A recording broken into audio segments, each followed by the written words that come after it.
You know how you go from booth to booth to booth to booth trying to get educated on whatever it is that you're curious about? We thought the best thing we could possibly do is get together 4 of Toronto's best contractors. They're all very highly ranked on HomeStars.com, which, if you know what that is, who knows what that is? HomeStars.com? Anybody used it? There's a company that does staining that'll last forever, and it'll still be the brick, but you can change it to any color you want. Okay. You can lighten it or darken it. You have the same flakes I do on my driveway too. I got a few of them too. I have stamped concrete on my driveway too as well. There's really no quick fix for that. It's very important with stamped concrete, you really get a really good company that knows what they're doing, because they could fall apart on you in the next year. Wow. Especially if it's bad concrete, wasn't sealed properly, to take off all the release and all that silicone release that they spray on there when they stamp it. That's the reason why that's doing it. Granite is beautiful to look at, should be maintained. A lot of people don't. You should seal it once a year and clean it properly, and people just don't do that because they just think, oh, it's granite, we can do whatever we want with it. So 4, 5, 6 years later, the granite's looking a little tired. With quartz, you don't have to reseal it ever, and it'll look brand new for as long as you live in the house. So in terms of maintenance, the quartz is better than granite.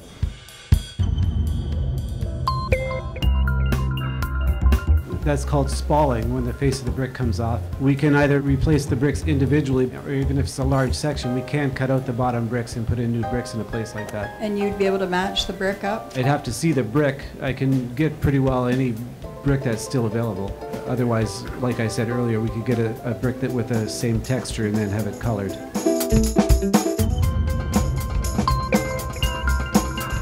A lot of people are moving to wool carpets now. Right. There's more pure and healthier, and they would last a lot longer. And prices, because lately synthetics the prices have gone up, so they're very comparable. Oh, so well, you can I didn't get know wool that. carpets at very good prices. And especially you can use them as area racks, custom made on your hardwood floors or your laminates or your engineers. 6 weeks. Let's say it's a couple days for demo, and then we have 3 days for electrical, plumbing, 2 to 3 days for patch and plaster and sanding. If it's a tile floor, that takes 3 to 4 days to lay. So now we're into the 3rd week. Once the kitchen's installed, we then template the countertops. They take about 10 days to manufacture in the shop. And then the plumber comes in, the backsplash guy comes in, all the trades come in. There's a mad rush to finish off your kitchen, so that is 6 weeks. The best way I found to get rid of efflorescence is to wait till it's very dry and it hasn't rained in a while, and then quickly rinse off the area with a water hose, and it'll wash away the large amounts of it, and the rest of it will suck back into the brick just with plain old water. You have to make sure not to saturate the brick, because that's why the efflorescence comes. When masonry is saturated, as it dries out, it brings out a salt crystal.